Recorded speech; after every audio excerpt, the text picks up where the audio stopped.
Hi everyone, my name is Chris and this is my video discussion post for week 12. The Color of Fear is a film about a weekend retreat where men of different ethnicities, Euro-American, African-American, Chinese-American, Japanese-American, and Mexican-American came together for a weekend to discuss racism between people who identify as white and people of color, racism between people of color, white supremacy and the influences it has on society, and what it means to be American.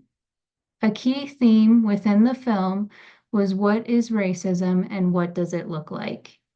Even though all the people of color within the film expressed experiencing racism, they all expressed experiencing different kinds of racism.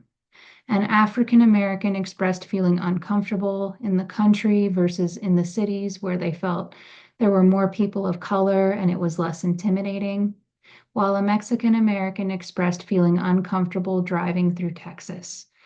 They all expressed different circumstances where they felt discriminated against or prejudged by other people.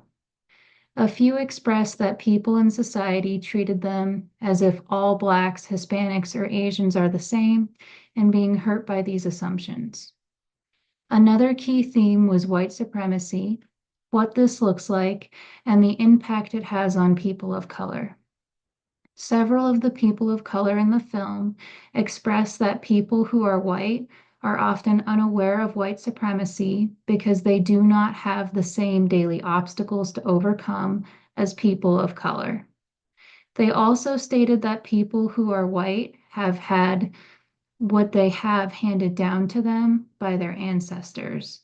The people of color further noted that people who are white are often the leaders of politics and corporations and are therefore in control or less likely to face oppression, be aware of oppression in society for people of other colors, or face obstacles in life.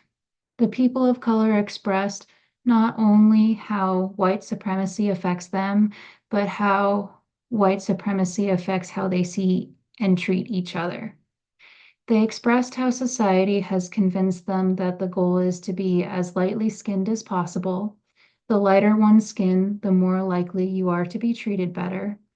Also, how white supremacy has caused division among people of color, African American versus Mexican American versus Chinese American, and how it has pinned them against each other, believing the prejudice towards each other that they see in the news or see treatment in society.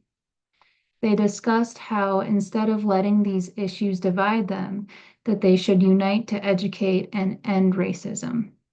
The people of color express knowing what it feels like to be prejudged and discriminated against. So why were they encouraging and promoting racism by doing it to each other? Another key theme they discussed was what it meant to be American. It was interesting how people of color felt if they did not include their ethnicity, it was as if denying a piece of who they are, but that people who are white from Europe do not necessarily identify as Euro-American. They just identify as American.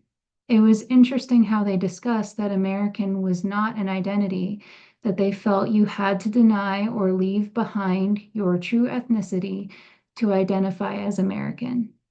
I thought another major theme of the movie was how they all did not understand each other's differing perspectives, even though the people of color felt that the people who were white did not understand their privilege or racism.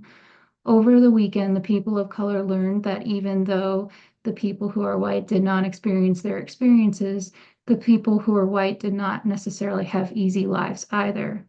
The one gentleman admitted to being abused as a child. Based on what I saw in the movie with group dynamics and what I have read in our book, I have a better understanding of how groups with people of different ethnicities and backgrounds could be challenging.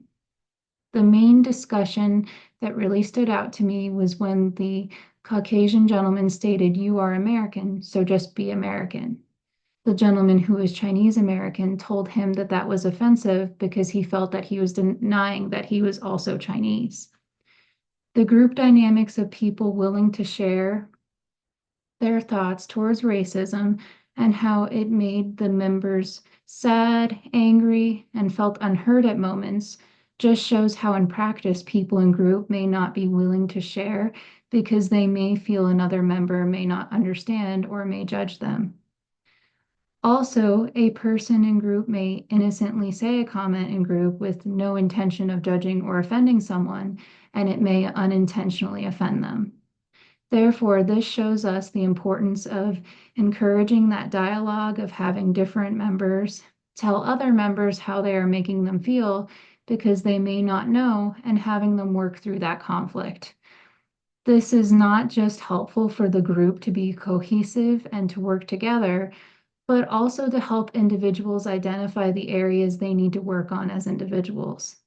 They can then work on these things in a safe group setting, delve deeper into where their behaviors stem from, get perspective from other members in the group, and then apply what they learned to their life. Different people have different values and experiences, and it is not only important to acknowledge this as the leader, but model and encourage understanding among peers. Otherwise, the group will not be able to effective um, Otherwise, the group will not be an effective treatment for the group or individuals. I also thought it was impactful when the group let the one African American gentleman raise his voice and did not attempt to get him to calm down, but instead validated and acknowledged his feelings, and his peers supported him. This shows how groups will not always be happy environments, and people need to be able to express their true emotions, thoughts, and feelings and be heard by the group for the process to be cathartic. It is like art, how in art as therapy, people do not stay in the lines and it is not always neat and clean. It is messy expressing what is need to be expressed, and that is the same in group. Watching this video has taught me how important it will be for me to consider everyone's different backgrounds and experiences and how they will impact each other in a group setting. Also, how important it is to set the tone, knowing when to step in and when to step back, when to challenge people to go deeper, and when to let the group challenge each other, and to really make sure that everyone in the group feels seen, included, heard, and does not retreat into their comfort zone feeling unsafe, uncomfortable, or unvalued by the group. It was nice to watch the group go through the stages of group from forming to norming to transition to working to termination. It was interesting to see them tiptoe, challenge, delve deeper, get into a flow, get stuck, get back into a flow, and then be transformed in termination.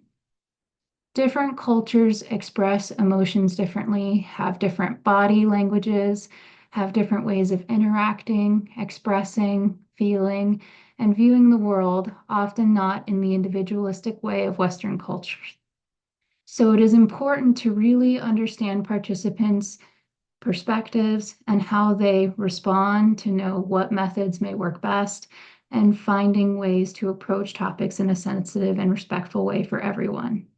For example, Tucker 2023 discusses the importance of turning to different theories of counseling to better understand and have difficult conversations in group about different cultural contexts, specifically through Gestalt therapy. Often conversations without communication structures get confusing and messages get mixed and lost.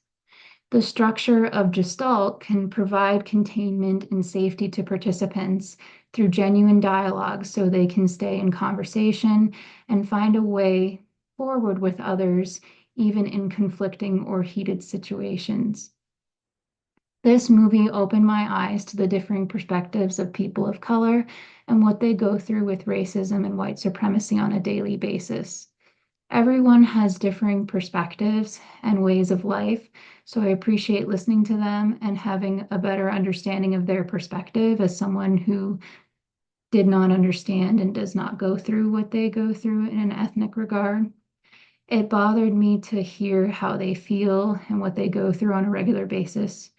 No one should have to be told by the people in their life all of their positive attributes as if to make up for all of the negative attributes they know the person will face from the people that do not know them, but judge them based on the color of their skin in their daily life. I have dealt with sexism, but not racism. This made me realize I am only scratching the very tip of understanding the perspectives of people of color and have made me want to educate myself even more of different cultures, their perspectives, and really understanding each individual for who they are, not based on any preconceived bias. The biggest insight I have gained is how I have assumptions without realizing I have assumptions. For example, seeing everyone as American, but not realizing that they have specific preferences to also always identify by their ethnicity, to not deny that important piece of their culture and who they are. Therefore, I will need to go into each one-on-one and group interaction with an open mind and let the person paint the picture for me that they want me to see, not let what I know or live by influence how I see them, and really reflect on when that may be happening or when I may be unintentionally influencing them with my bias. You do not know what you do not know until you know. So it is important to not be aloof and to not assume and to be open to everyone for who they are and really realizing how my own personal belief system influences me without realizing. Thank you for listening to my discussion post this week. I hope you have a great rest of your week.